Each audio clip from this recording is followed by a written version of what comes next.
મહેસાણાની કરીશું કે જ્યાં ખેડૂતો ખાતર ખરીદતા પહેલા હવે થોડા સાવધાન રહે તે જરૂરી છે, કારણ કે જિલ્લામાં 2 વર્ષમાં ખાતરના 37 જેટલા નમૂના અપ્રમાણિત હોવાની વિગત સામે આવી। 2 વર્ષમાં જિલ્લામાંથી ખાતરના 1262 નમૂના લેવામાં આવ્યા હતા। આ 1262 પૈકી 1225 જેટલા નમૂના પ્રમાણિત નથી, પરંતુ 37 જેટલા નમૂના જે છે તે અપ્રમાણિત હોવાની વિગત સામે આવી। યુરિયા, ડીએપી સહિતના તમામ ખાતરના સેમ્પલ લેવામાં આવ્યા હતા। ખાનગી કંપનીઓના ખાતરના જે નમૂના છે તે અપ્રમાણિત નીકળ્યા છે। એનપીકે, એએસપી બાયો ફર્ટિલાઇઝરના નમૂના ફેલ થઈ ગયા છે। ખેત નિયામકે ખાતરનું પાકું બિલ લેવાની પણ સલાહ આપી છે, એટલે બિલ વિના પહેલાં તો ખાતર લેવું નહીં, જેથી તેની જે ગેરંટી છે તે તમને મળી રહે। પરંતુ સાથે સાથે અપ્રમાણિત નમૂના હોય તેમાં શું શું કાર્યવાહી થઈ છે તે તમે જાણો।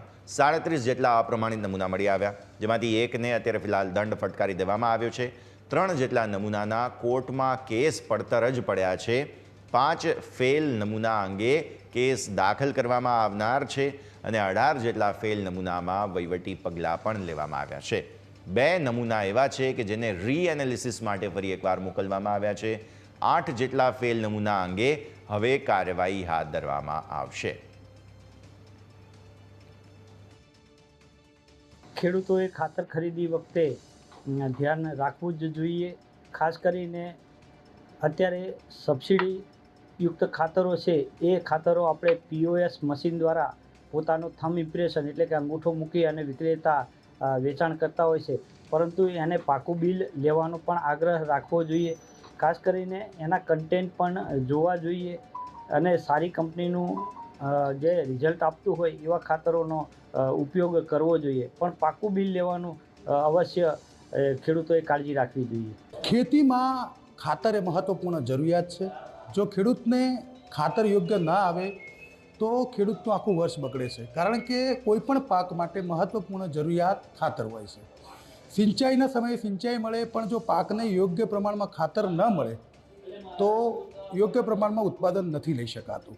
મહેસાણા જિલ્લામાં છેલ્લા 2 વર્ષની વાત કરવામાં આવે તો ખાતરના નમૂના લેવામાં આવ્યા હતા। 1262 જેટલા નમૂના લેવામાં આવ્યા હતા, તેમાંથી 37 જેટલા નમૂના ફેલ થયા છે।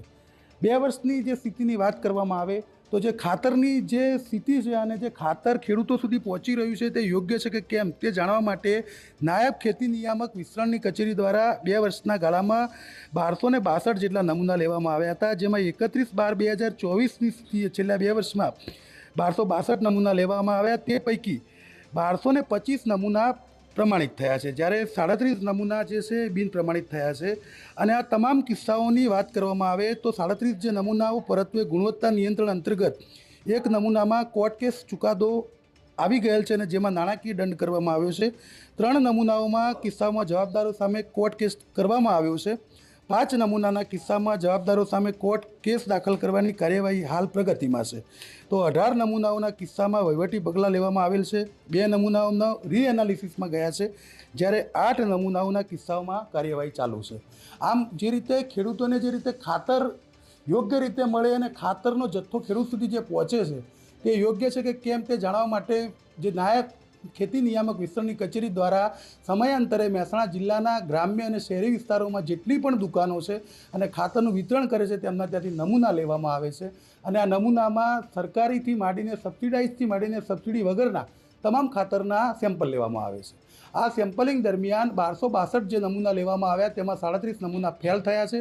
જોકે સારી બાબત એ છે કે યુરિયા અને ડીએપી જેવા ખાતરના નમૂના પ્રમાણિત થયા છે, પરંતુ એનપીકે, એપીએસ એટલે કે નાઇટ્રોજન પોટેશિયમ એએસ જેવા જે ખાતરો છે, એમોનિયા સલ્ફેટ, આ બધા તમામ જે ખાતરો બાયો ફર્ટિલાઇઝર છે, આ ખાતરોમાં નમૂના અપ્રમાણિત થયા છે।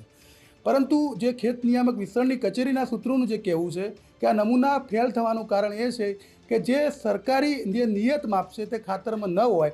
નાઇટ્રોજનનું નિયત માપ હોય છે અને તે માપથી ઓછું હોય, જો મોઇશ્ચર આવી ગયું હોય અથવા તો તે માપથી નીચેનું માપ હોય તો તે ખાતરનો જથ્થો કે જે ખાતરનું સેમ્પલ અપ્રમાણિત થાય છે, અને આવા કિસ્સામાં વિતરક જે છે, વિતરણ કરનાર વ્યક્તિ છે, તેની સામે કાયદેસરની કાર્યવાહી કરવામાં આવે છે। Kamlesh Raval, news capital, Mehsana.